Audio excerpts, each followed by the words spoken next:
Foreign Affairs Minister Chrystia Freeland was asked yesterday about comments the Prime Minister made about Donald Trump regarding NAFTA.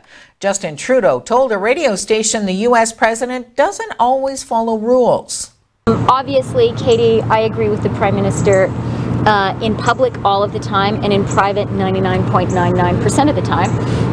And I think those comments, he made some important comments. As I said last week, Ambassador Lighthizer and I were clear at the beginning of this very intense period that the path for us to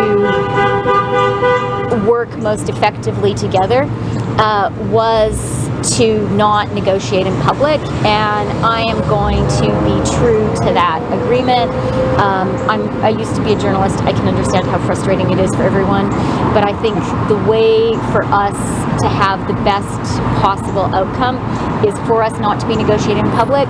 I will say, Katie, that the Canadian negotiating positions at this point are extremely well known. They are extremely well known to Canadians, and we have been very clear from the outset that what we are working for is a good deal, not just any deal.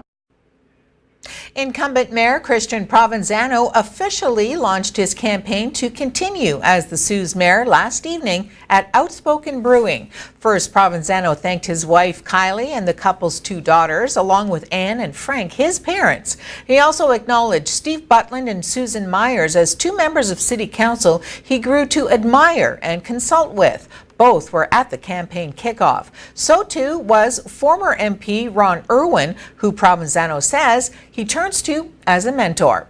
After listing several of his accomplishments over the last 4 years, the mayor talked about Noront and the city's bid for the ferrochrome smelting plant. So can you talk to me about the Noront? What would this do for our community? What do you anticipate this would bring to our community? Well, it's a $1 billion industrial project. So the process of building the facility would be about 1,500 to 2,000 jobs. And when the facility's built, you're upwards of 500 jobs when it's fully functional. Those are really well-paying, high-end industrial jobs. And it's got a real consistent shared use with the use already on the Algoma site. So I think it's a great match. Look, it would change the economy of our community. Certainly. Now, when you look at the Noront as a part of our future, have you given consideration to the impacts that it might have on our environment and some of the challenges that might involve? Yeah, I think it's important to recognize, and I said this when I was speaking, this is my home. Right. Like, this community is where my parents are and my siblings are. My little girls, who are 2.5 and just 10 months old, they live here.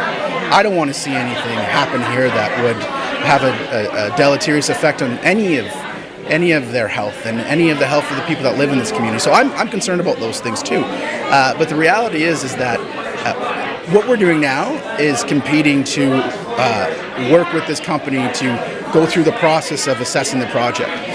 When they pick a site, they then have to go through a very substantial environmental review process and permitting process. And we've made commitments to our First Nation partners prior to submitting and since submitting that they would be part of that. And Noront knows, and I've been very clear with Noront, that it's important to me that there's broad community engagement, there's broad First Nations consultation and engagement, and that the community has a real opportunity to learn about what this would mean and what this would mean to the community, and has an opportunity to assess that. So that's really stage 2. Stage 1 is working with them to look at whether or not it would make sense for them to locate in your community. Right. And if they say, yeah, it would make sense for us to locate here, then we have to go through a whole other process. The Sault Ste. Marie Economic Development Corporation released its 2018 mid-year results report. From January 1st to June 30th, staff helped 120 businesses in their startup and expansion, expecting to create 336 jobs. Meanwhile, the organization's Tourism Sault Ste. Marie division generated more than $2.5 million in direct visitor spending. Staff from the corporation's Millworks Center for Entrepreneurship processed processed 804 inquiries from entrepreneurs and then conducted 242 formal client consultations. That helped generate 105 small business startups and is expected to create 125 jobs.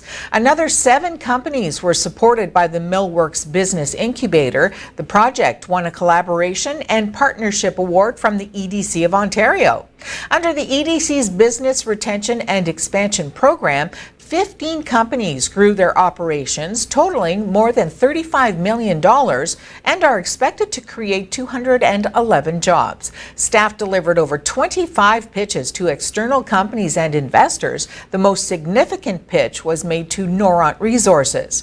The EDC's tourism division secured or supported 16 conferences, sports tournaments, and special events, and that generated 13,450 visitor days and more than $2 million in visitor spending.